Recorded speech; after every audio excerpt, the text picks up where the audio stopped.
What a pleasure to have Lance Larsen reading for us. He's been named Poet Laureate, and was it in, I can't even remember, it was last spring, I believe. And I'm so happy to have him here tonight reading for us for the first time for City Art at least. Wonderful succession of poet laureates in this state, including Catherine Coles, who's here tonight, and Kim Brewer, who we talked about, and David Lee. It's a wonderful program. We are lucky to have it in this state. It's something that Utah does right, and we did right by choosing Lance Larsen this time. Wonderful poet, generous man. He's going to be a great ambassador to the art. Lance's fourth collection of poems is coming out. Genius Loci, you could probably pronounce it better than I, will be published in late 2012. It's getting late by the minute. It's coming, isn't it, Lance?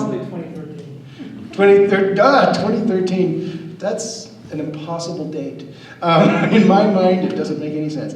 By University of Tampa Press. It's coming out soon. Buy one of those. His earlier collections include Backyard Alchemy, In All Their Animal Brilliance, and Erasable Walls. And he told me not to read too much of this, but I am really happy to have him here and happy to have him as Poet Laureate. Lance Larsen.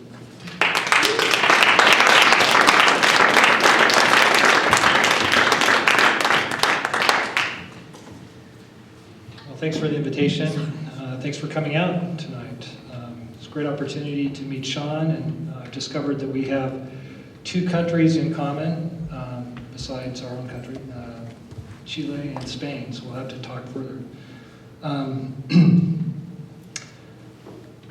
I planned on having a new book. I was going to read from that, but since I don't have that, what I want to do is change things up a little bit. I'll read 4 poems and an essay. So we'll see how that goes. This first poem is not exactly a commission, but I teach at Brigham Young University, and they have a very nice museum down there. They happen to be rethinking their permanent collection, and so they're shuffling some pieces out and bringing others in. And as part of that, they've invited a couple dozen professors to write responses to the paintings. And so I think in all cases except for mine, they're going to be very scholarly, footnoted responses. And I had that option too, but they said if you want to write something, a poem of some sort, you can. And so I took them at their word. So I had a choice of some 100 paintings to respond to. And the one that I chose, I should have brought an image of it. It's early 20th century by an artist named Thayer, of an angel. And what's fortunate about the painting is that he didn't finish it, so it's a much better painting than if he had finished it. So it's a little bit raggedy in places. But I mean, who wants to write a poem about angels? They have a bad reputation right now, thanks to greeting cards and posters, et cetera, et cetera. So I decided to write a poem which I hope captures a different side of angels. And so it's a little pretentious of me, but I decided to speak in the voice of an angel. So this is called Lives of the Angels. We wiped sleep from our eyes, and here we are, girdled in lightning. City of Enoch versus Sodom and Gomorrah, just another crosstown rivalry. Hell no, not a curse to us, but a cheer.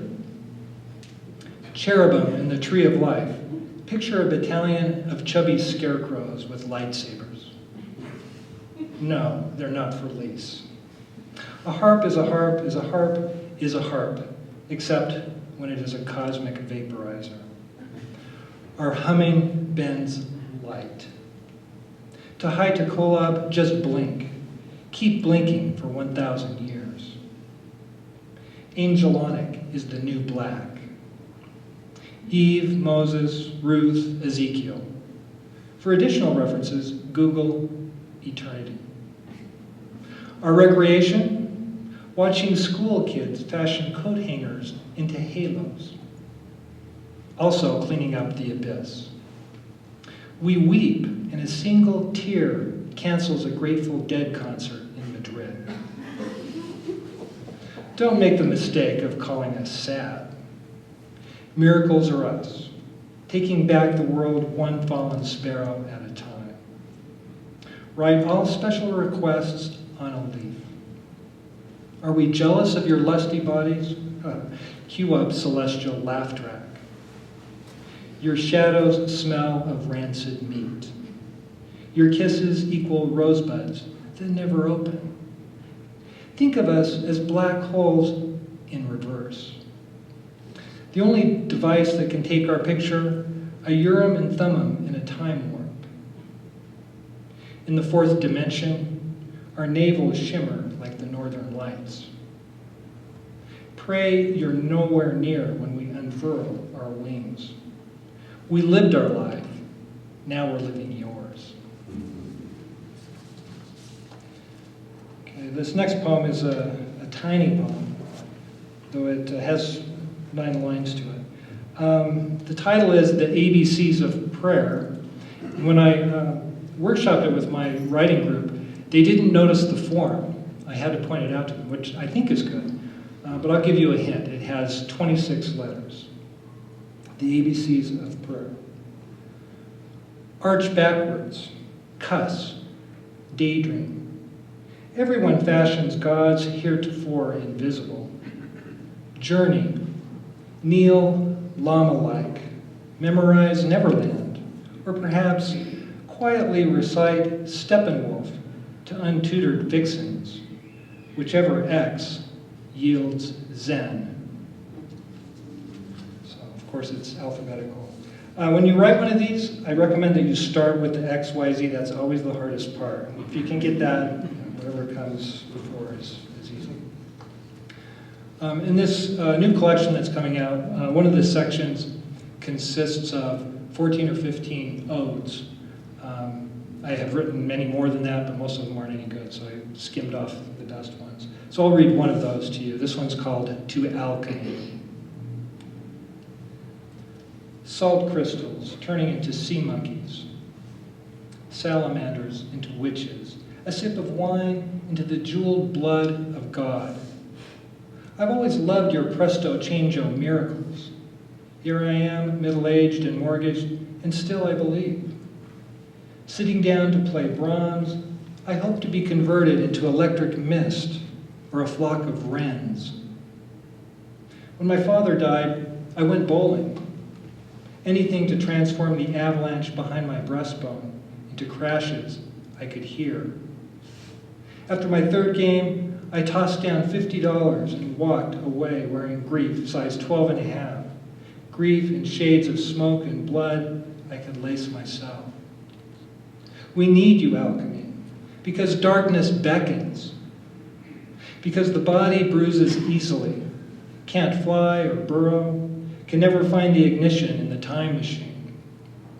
Some evenings, all I want to do is dial the dead, or redecorate my garden using falling stars and the cat in my lap. Just once, let me take a bath in fire, then hatch anew from my ashes. Just once, let me be a sophomore in high school again. Make it the Friday before Christmas. Me beside the Coke machine in the school gym, holding mistletoe above my head, waiting for Nirvana to walk by in a drill team sweater and ghostly perfume and convert my blind mouth into a kiss. So I thought I'd read a South American poem, Santiago poem. Sean mentioned that he's planning on going to Granada for 2 or 3 weeks. I had the chance to be there in February, but I was only there for 24 hours, and I was herding around 23 students. So it's not exactly the same experience that you had. But this is actually a poem about Santiago, Chile. Santiago Pluperfect. 3 kids kicking the bejesus out of a taped-up milk carton and calling it soccer. Pigs recycling rotten cabbages without being asked. What we drink in drinks us.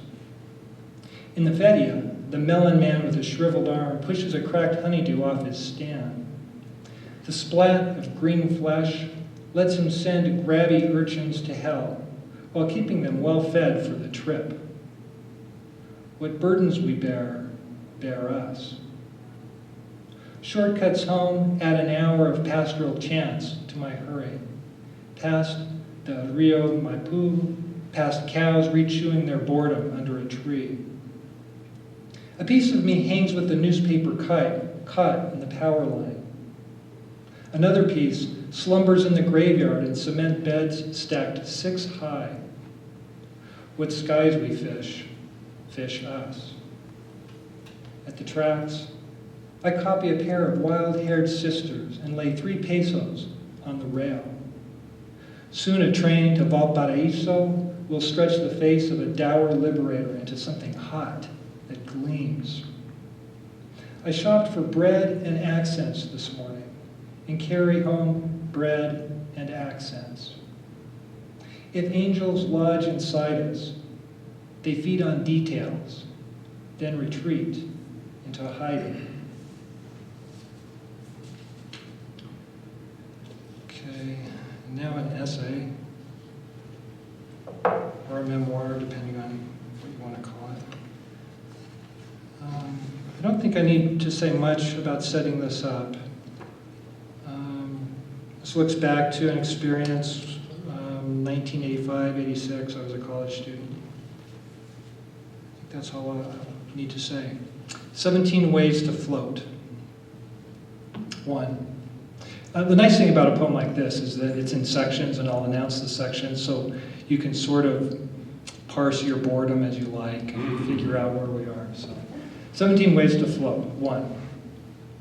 This man, my grandfather, 87. This man, near invalid, his body laced with arthritis. This man named McKay, who went by Mac. I need to make use of the restroom. He floated this sentence with bowed head, his whisper in my ear like a pesky insect. What other voice do you use when the floating behind you is San Francisco, the floating up ahead is Honolulu, and the transition between is the white noise of sky at 35,000 feet? 2.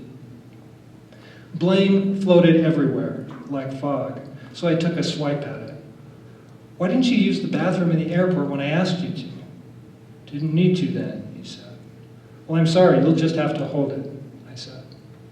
He motioned me to lean in closer to his skinny face, as if welcoming me to a great secret. I can't hold it, he said. I have to go number 2. He held up his fingers like a little kid telling you how old he is. In that moment, my floating changed from, I'm happy to be playing hooky from college on a freebie trip and reading The Sun Also Rises, to no floating at all. 3. With me holding his shoulders and Alejandro, the steward, clasping his legs, we floated him down the aisle of the 747. Dear gawkers, forget your bottles of Jack Daniels and peanuts on a napkin like salted scat. Make us your entertainment. A steward with a mustache as bristly black as his name. Make us your tabloid. A college boy wishing no genealogy. Make us your in-flight movie. A hammock of bones slung between us like something we have to dispose of, but are pretending for the moment to honor. 4. I can't name all the kinds of floating I did that afternoon or since, nor can I hope to sum up the life of my mother's father, though I might call him farmer, hunter, storekeeper, tax collector, railroad dispatcher for Union Pacific, raconteur, prankster, dyed-in-the-wool Democrat. He outlived 2 wives in Idaho, spent 3 years in Denver with his daughter, and was now moving to Hawaii to serve out his remaining days with his son, the almost retired colonel. If you need a year, make it 1985. I distrust numbers, but offer them up anyway, so that you have decades to count, and I have years to tally once I fall through memory in search of something fixed. 5. Luckily, he was wearing old man underwear, one-piece long johns. All I would need to do was drop his pants a little and clear the flaps in the back. In the cubicle, tinier than a closet, I held him against me as if slow dancing. Held all of him, his bones grinding and him saying, hurry, hurry, held his stainless steel knees and left hip, his bad hearing, and octogenarian aches and old man sourness bubbling up, and the medical note in his pocket like a hall pass explaining why he set off airport alarms. Then a tearing sound, Tell me no. Like a bolt of heavy satin in a fabric store. Tell me no. His sphincter letting go. His underwear filling. 6. Twice a week for 2 decades, someone had driven him to lava hot springs where he could float away from his arthritis. In high school, I pulled this duty for 3 years. At home, aspirin helped him feel better and rub-on creams in the vibrating chair in his living room. But all were palliatives when compared to artesian water and curative steam rising from the underworld. He floated like a homemade raft, like a maple leaf dropped in a pond of koi, like a needle on water. Floated the way astral projectionists rise above their own sleep and follow the breath out the window, never mind the neighbor's astonished cat. Arms to the side, eyes closed, lazy feet serving as rudder, floating toward good health, youth, immortality, or at least local fame. 7. The restroom's achy medicinal smell turned heavy and acrid, a stench permeating everything till there was no clean place in my mind. The one-piece underwear, now soiled, made this bathroom enterprise near impossible. Take off shirt and pants, strip him naked, toss the underwear, try to clean him up, redress him, all in a space too tight for a child. Drop into the ocean, old man, drop into the ocean, drop. I said it without my mouth, said it as a synonym for self-pity, said it wishing he would fall through his liver spots and cankered bones, and his voice would gather into one final sigh and float away, a scrap above infinite blue. 8. The older women at lava hot springs, becalmed but gossiping their fleshy surplus, some wearing white bathing caps, waited till he was out of earshot to float their questions my way. Should we call someone? How does he turn himself into balsa? He's not dead, is he? Is there a flotation raft of some sort underneath him? Does he have to fall asleep first? Is it a secret of some sort, or does he give lessons? Where does his mind go when he floats? 9. I set him down on the toilet, his clothes still on. I removed his shoes, unbuttoned his long-sleeved shirt, then worked on his pants. Is this what it was like to undress the dead? The stink of some feral animal rose around us. Why couldn't I just return to my seat and read about Jake Barnes floating from bar to bar, floating from Lady Brett to bullfights to confessions in a Spanish chapel to pools of immaculate trout that promised to heal his secret wound, all governed by codes of stoicism, everything easier to manage in Paris. 10. I folded the underwear down around him, keeping the soiled mess from his skin, down to his hips, over his wizened genitals, to his thighs, then to his feet. So much history, so much white hair. I gingerly scrunched that smelly muck into a sickness bag. What will I do for my drawers? It's only for a little while, I said. A little too perky, like a candy striper inviting a patient to wait for his lunch. Then I noticed his left sock, besmirched as well, so I tugged it off his foot and tossed it away. I grabbed at some toilet paper and handed it to him to do the honors. He took it from me, and with his gnarled hand and no strength he reached back, but he was wedge drawing, had no power. His hand began to shake.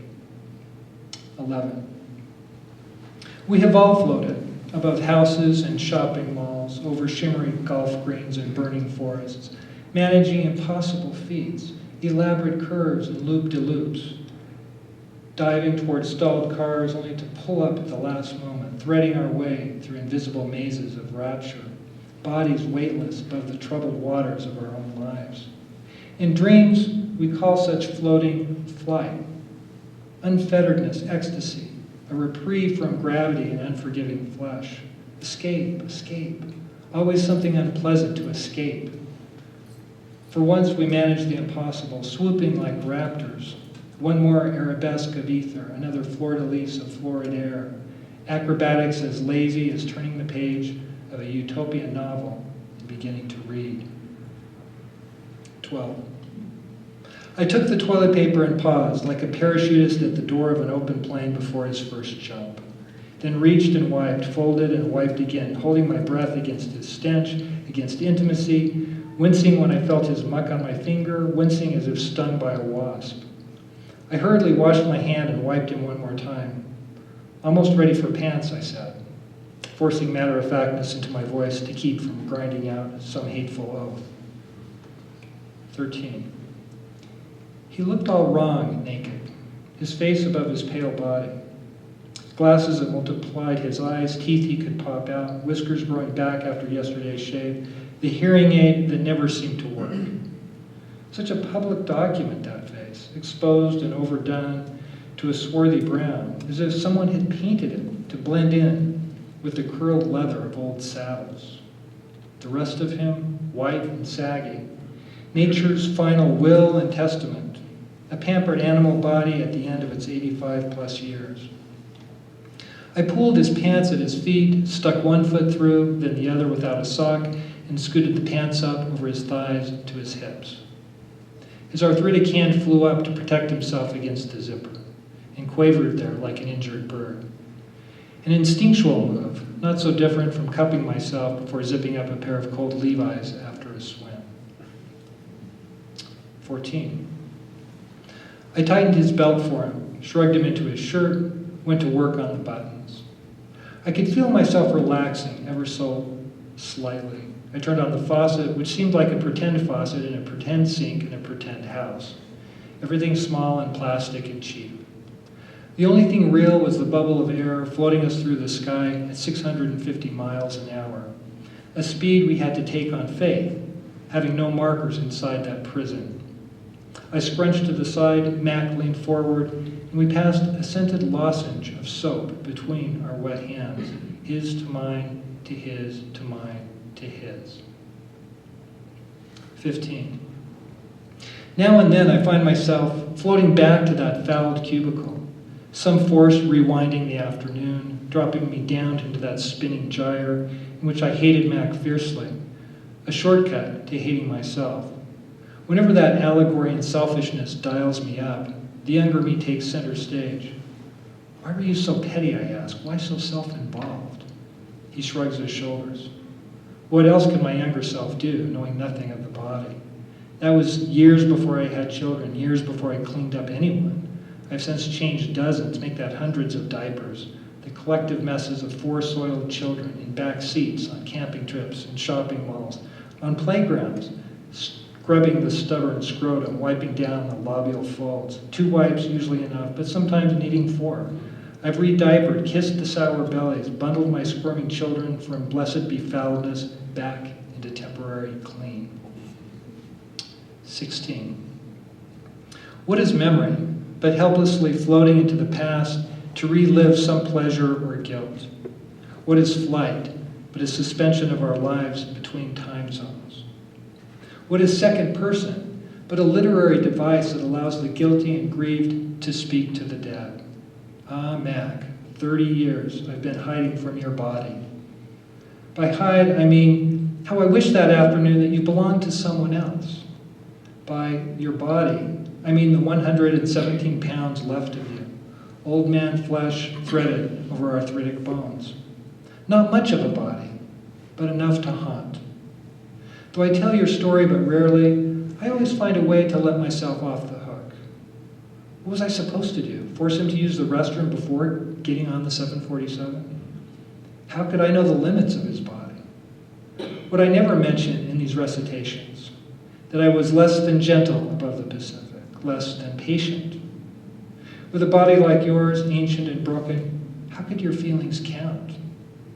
Sometimes, in my daydreams, I picture you floating the hot pools when the wind lifts you on unseen hands and chuffs you above the clouds. There you are in your robust manhood, not a frail old man glider, but broad of beam, a cargo plane, circling, always circling, ready to rescue the ones left behind, like me. 17. Make his dentures an oracle. Listen to the ghost tick of his watch. Thread him together out of Bengay and rusty keys. Gather up the beret, the woolen work shirts, the sloppy, paint-stained slippers, and blink to make them stay. This is how I bring him back, how I finish the pilgrimage to our seats. When I opened the cubicle door, Fresh cabin air, slightly cool, flooded over us. Hardly anyone watching this time. It felt like we'd been trapped for hours, though it was closer to 15 minutes. I caught Alejandro's eye, 4 or 5 aisles away, and he hustled over. "Everything okay?" he said under his breath. I nodded. I lifted Mac out of the cubicle as gently as possible and into Alejandro's arms, then knelt down and took Mac's legs. Bumpily, we floated him up the aisle, Alejandro taking baby steps, me mincing backwards. Mac slung between us, no left sock. Under his clothes, the world traveler with no drawers on, the patriarch without his garment. And that ankle, white as statuary, shame and again shame, me leaning over to shield it, as if I too were naked.